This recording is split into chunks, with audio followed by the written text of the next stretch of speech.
Hi, it's Iyada, Vedic astrologer, with my forecast for the upcoming full moon that will shine in its fullness in the sky on Sunday, July 21st at 5 degrees of sidereal Capricorn, and it is widely celebrated as Guru Purnima all over the world. Gurus, spiritual teachers, eternal wisdom, and the inner guru are honored because it is what guides us on our path.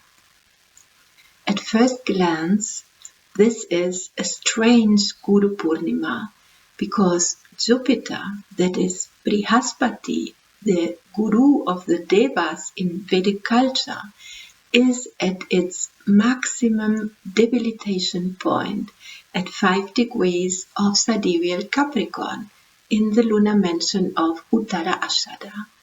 So Jupiter has no power where the full moon falls in the sky.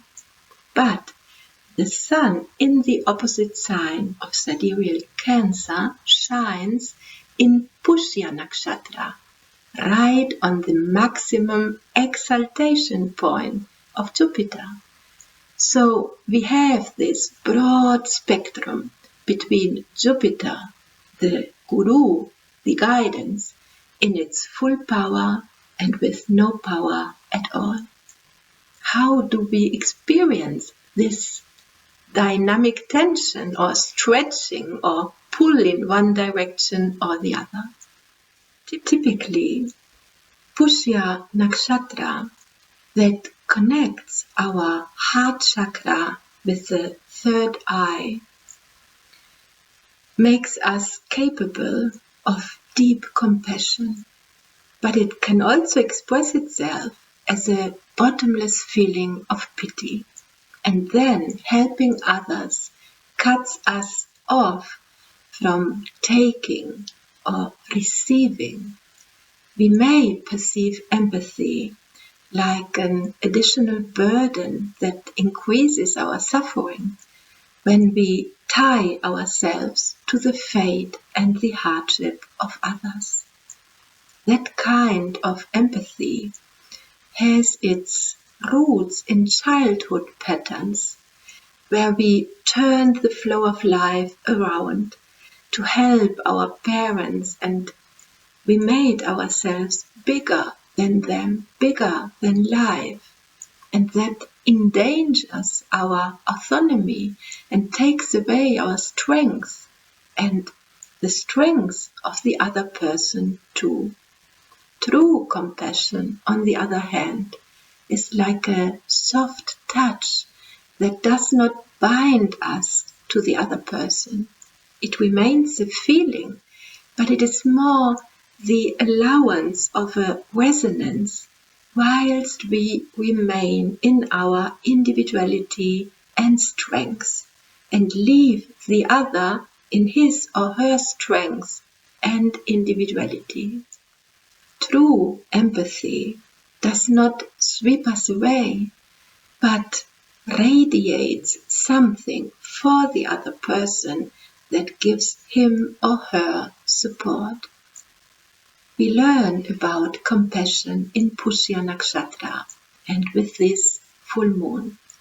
This is one side of Guru Purnima this year, and it has a lot to do with our shared human condition and our radical belonging to a field of love whose mighty intelligence is always at work, though we don't understand always its language or proceedings. On the other side of the full spectrum that Guru Purnima embraces this year, we have the moon in Uttara Ashada Nakshatra, a lunar mansion that is connected to Muladhara chakra and the earth element. And this Guru Purnima moon in the earthy sign of Capricorn forms a great earth trine with Jupiter and Mars in sidereal Taurus and Ketu in sidereal Virgo. The grounding and calming energy of this great trine, of this Guru Purnima full moon, soothes us. Though Uttara Ashada is a warrior nakshatra whose Shakti is the power to achieve unstoppable victory. Many people confound this power with goal-orientated ambition. And as this lunar mansion is very enduring and can bear a lot of burden, they put on an armor and try to remain untouched by feelings, by life. Some develop therefore skin conditions, or their body's immune system gets exhausted and weak. So what is that unstoppable victory of Uttara Ashada Nakshatra about?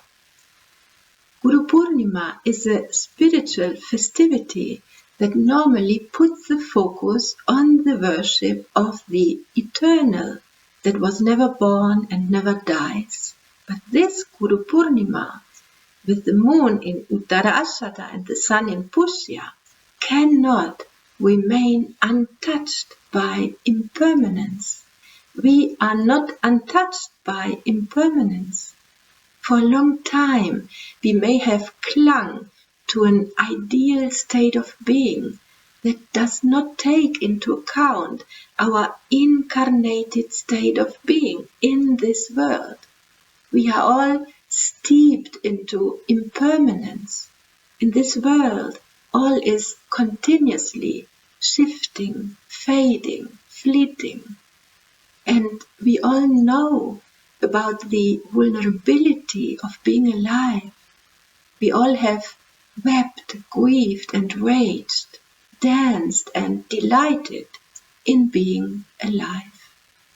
Sometimes we feel stuck in misery, pain and despair. In other moments we feel on top of life, confident, satisfied, joyful. Then suddenly the rug is pulled again from under our feet and problems, doubts and uncertainty are back. It will all pass. There is never solid ground. All changes with the tides of life. And this constant change, this never-ending movement of expansion and contraction, of light and dark, of descent and resurrection, is the very structure of living as a human being in impermanence. What remains is the present moment and the preciousness of every single moment. What makes Uttara Ashada a warrior nakshatra is not putting on an armor against life.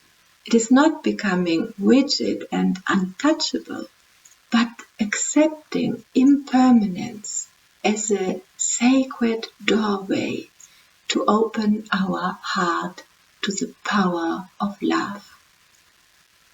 The love that we are able to feel for ourselves, for others, for life. The power that is in charge of our evolution is far greater than us, and it is not merciful in the way how we normally understand mercy or compassion. It challenges us. Growth is not only basking in light. The aches and pains that hurt us, those growing pains are also part of our evolution, all serves a greater purpose. That is the mystery of life and of love. The wisdom and the message of this Guru Purnima consists in softening our being and our body into the river of life, with its ebbs and flows, its samadhi highlights and its growing pains. with patience and unstoppable, invincible trust in this sacred becoming, in this organic unfolding. This beautiful full moon reminds us that we all walk a wisdom path that follows its natural maturation like water carving stone. There is no need to rush, no need to be hard on ourselves or others, no need to change or save others. Let us be kind and loving to ourselves and others, and grateful for this gift of life. Many blessings to all of you, and see you soon.